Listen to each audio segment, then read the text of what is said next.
guys, what's up? It's another episode of Ask Kilma, and this one comes from Bella B3ATS of RinseUnderground. She wants to know what my thoughts are on DJs helping DJs, along with the second part of the question, standing out within your industry when there's so many different wonderful, talented people to compete against.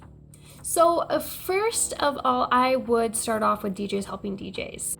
I think what's important to establish is the difference between helping a DJ and enabling the DJ not to be responsible at all. A lot of people experience this. They think they're helping other artists within their community, but they're actually just enabling those artists to not be responsible because they're picking up the slack.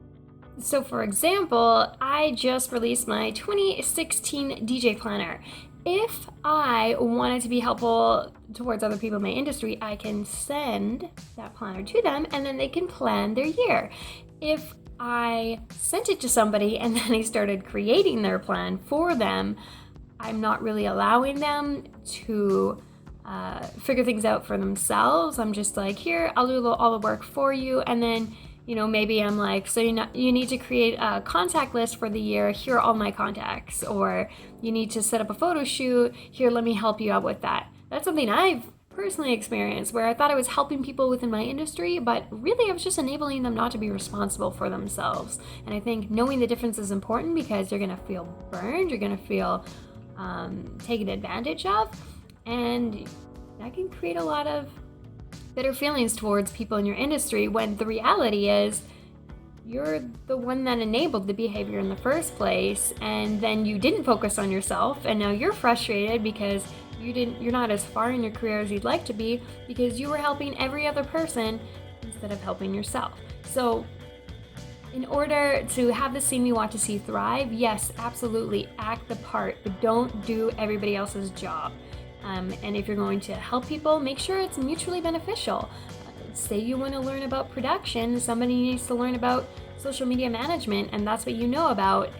Switch off. Do establish expectations within that relationship and create a plan around that, but don't do all the work for the other person. Even though you think you might be helpful, you're more than likely enabling that behavior if you're starting to pick up the slack for other people within your group.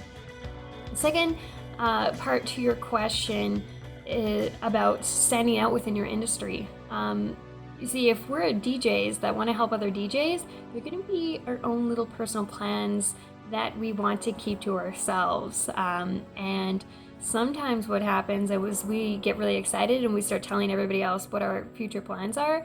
Somebody else grabs that and they run with it. So I think if you want to stand apart in your industry, you gotta keep the cards close to your chest.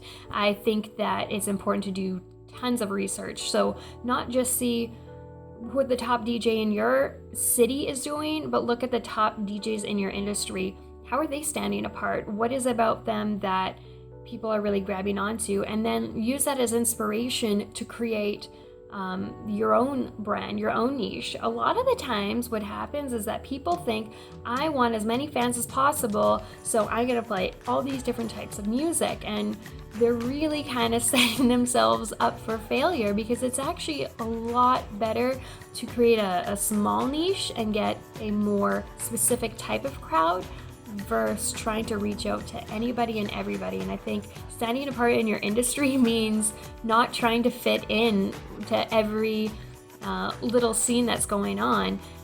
Create your own scene, your own niche, and I truly believe that that's a way better way of standing out within your industry. Offer something that not everybody else is offering, and don't tell people this is what I'm going to offer in the future. Plan for it, research. Get yourself prepared so that when you are branding with a bang, everything is set up. For me, when I started my new brand, I knew that I was going to have a bunch of content ready to go. So that's what I did. I planned for like 6 months, made sure I had a logo all ready to go when I launched the new brand, made sure I had the website ready to go, and content. So those would be my answers. They're kind of long, but hopefully that was helpful. I want to hear your comments below. Let me know what you guys do to stand apart in your industry. Of course, don't tell me everything because you want to keep some of those secrets to yourself. And I want to know your experiences in helping other DJs. Have you made mistakes? Have you found a happy balance on how to help people without doing the work for them?